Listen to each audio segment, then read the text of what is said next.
by seeing if I can find a way to show you the difference between communicating from the head in comparison to communicating from the heart, and also communicating from the guts. All right, I'm going to hopefully be able to show you what all of this means. Communicating from the heart. Let's look at what, first and foremost, communicating from the heart isn't.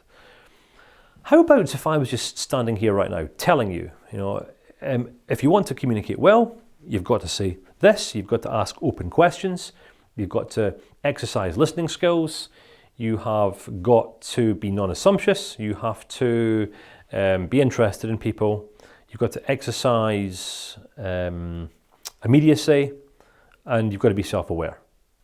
And that's it. Communication skills class over. What have I done? I've spoken from my head to your head. You might be agreeing right now, but have you grown in insight? Have you grown in understanding? Right? Think about how it is that you might instruct a child, perhaps your son or daughter. Don't know if you have any kids, don't know if you ever want to have any kids, perhaps you've got 50 kids. Right? When we influence children, we do so through telling stories, don't we? Because we understand fundamentally that, stories come with them principles. If we sometimes tell stories, think about the story of the tortoise and the hare, for example. If I was to tell you the story of the tortoise and the hare right now, what might you take from this? What am I actually communicating? Have I mentioned that stories are kind of vehicles that convey understanding? So there's a tortoise and a hare, and they're going to have a race one day. So the guy at the starting line fires off his starting pistol, and the hare sprints off, and the turtle just plods on really, really slow. So after a couple of miles, the hare's just about at the finish line.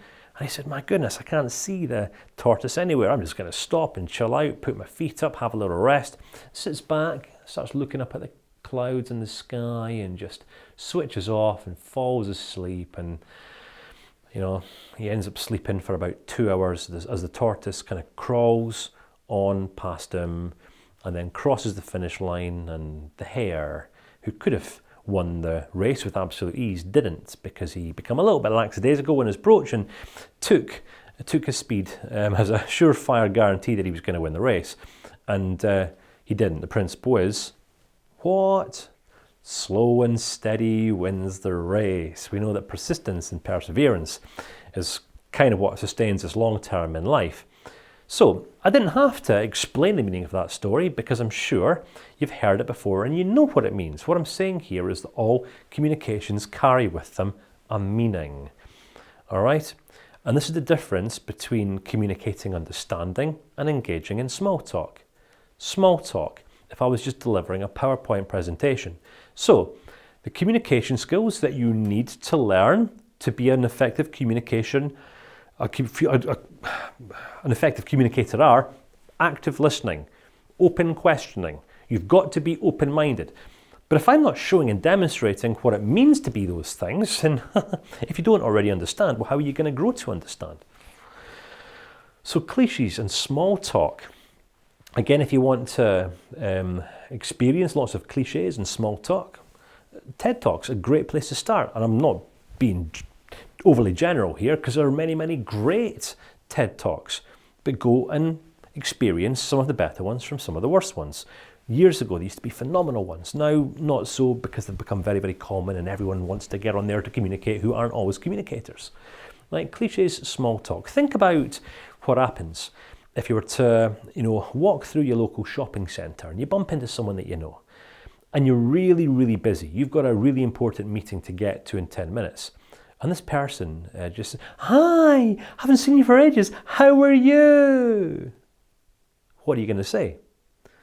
Right, you might be blunt enough to say, listen, terribly sorry, don't have time to talk right now. I've got a really important meeting. And then you bash on. Some people who'll be a bit more appeasing might just, yes, good thanks, yeah, how are you? Yeah, I'm good, thanks, how are you? I've just given away nothing.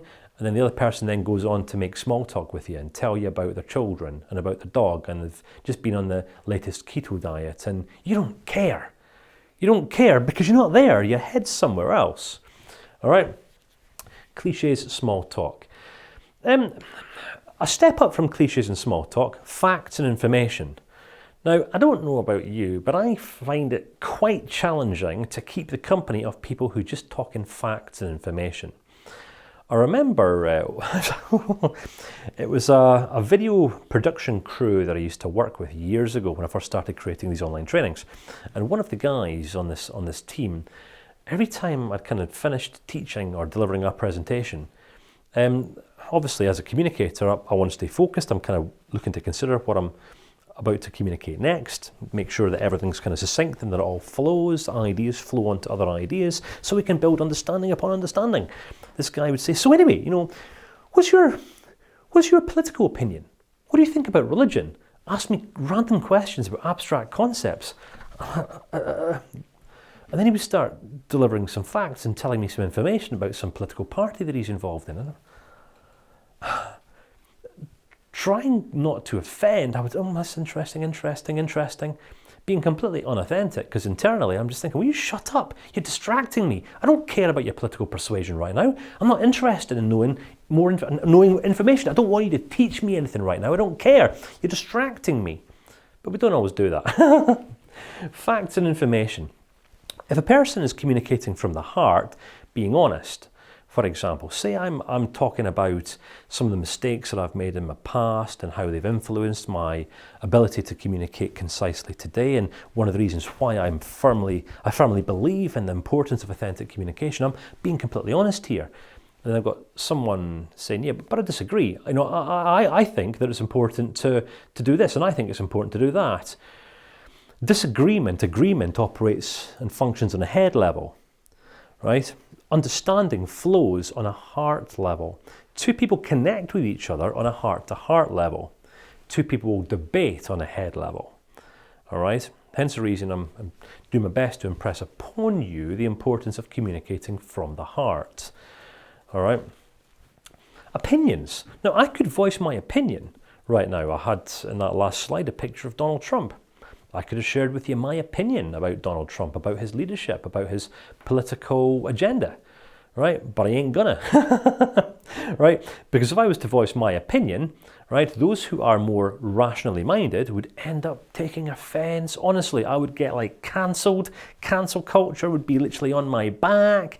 I'd be getting slandered all over the place. I reckon around about 50% of the United States of America would absolutely hate me. And that wouldn't be good business, right? So I'm doing my best to communicate to all people. I understand that some people will have an opinion of Donald Trump and other people will have another opinion of Donald Trump. And what I'm doing here is speaking into ambiguity and vagueness to the point where all people are going to say, okay, so there's two different ways that people could perceive Donald Trump. See what I'm doing here? All right.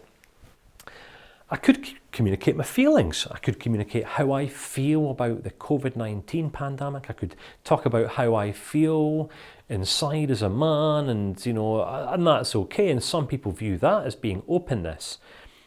But what I would suggest is that complete openness involves us being completely open and transparent, not just about our experience, but also how it is that we've learned to see things as we see things. Complete openness and transparency involves us telling stories to impart the principles that have allowed us to see what we see and understand what we understand. It's kind of like slow and steady wins the race.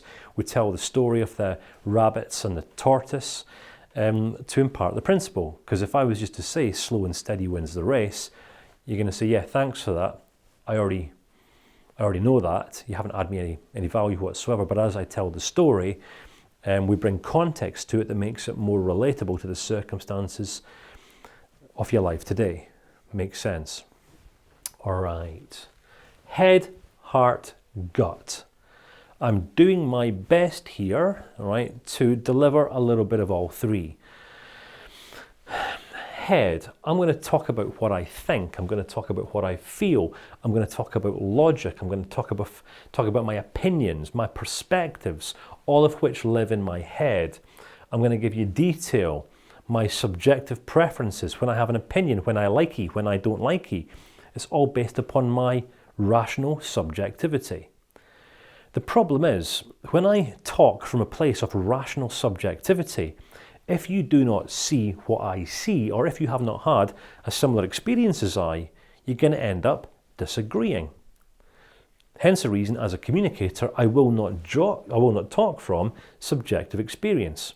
I'm going to talk from objective experience. So here is my experience. This is a lesson that I took from my experience, but what do you see? Because how you see things will be different from how I see things. When I communicate from the heart, I can only tell you of my experience and my understanding. I've learned this lesson because of this experience in life. I've learned that lesson because of this experience I had over there. I learned, going back 20 years ago, the hard way, that it's better to be authentic with people than to try to have a polished, perfect presentation to deliver on the first public presentation that I ever delivered upon in front of 1,000 young people. If I had attempted to deliver a polished presentation back then, I would have lost them all. Instead, I realised that the best I could have done in that context was just be myself. Just be a guy. I had a few Freudian slips. I mumbled my words. I got halfway through my presentation and I said, you know what? I am too busy focused on trying to remember what's on my slides, behind me. I'm kind of just messing things up here. Right, okay, so who's finding this getting a little bit boring? Shall I just be real here instead and tell you what being in the army is actually really all about? It's really tough sometimes, but it's also a lot of fun sometimes. All right. Yes, the army gives you all of these opportunities to travel around the world, and you can have this career path and that career path, and you can take this training course and that training course, and here's what you get paid. But to be honest with you, the best part is the camaraderie, right? The best friends I've ever had my whole life. They're like brothers and sisters. You travel the world together with these people, and yes, you sometimes face some really challenging circumstances. But it's in those times that you develop cohesion and companionship, and you learn to collaborate with people.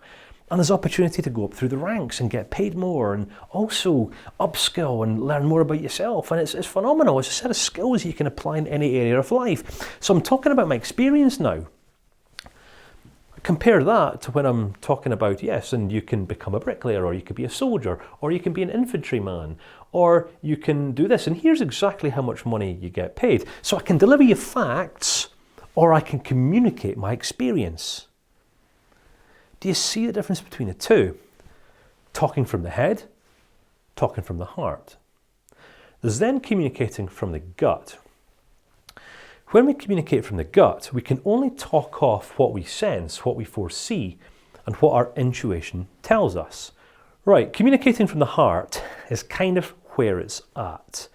Have you ever heard of an individual who would claim to be an authority in a certain field or within a certain discipline? Some people would call themselves, authoritative communicators. Some people say, I'm an authority in communications. I'm an authority in leadership skills.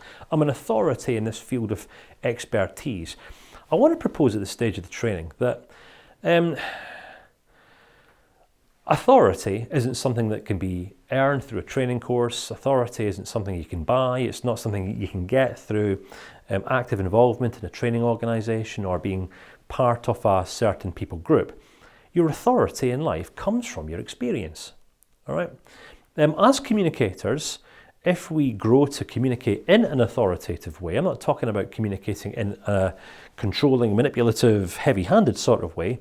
I'm talking about communicating authoritatively when we're communicating from our experience, not just from the ideas that we have grown to agree with or resonate with over time.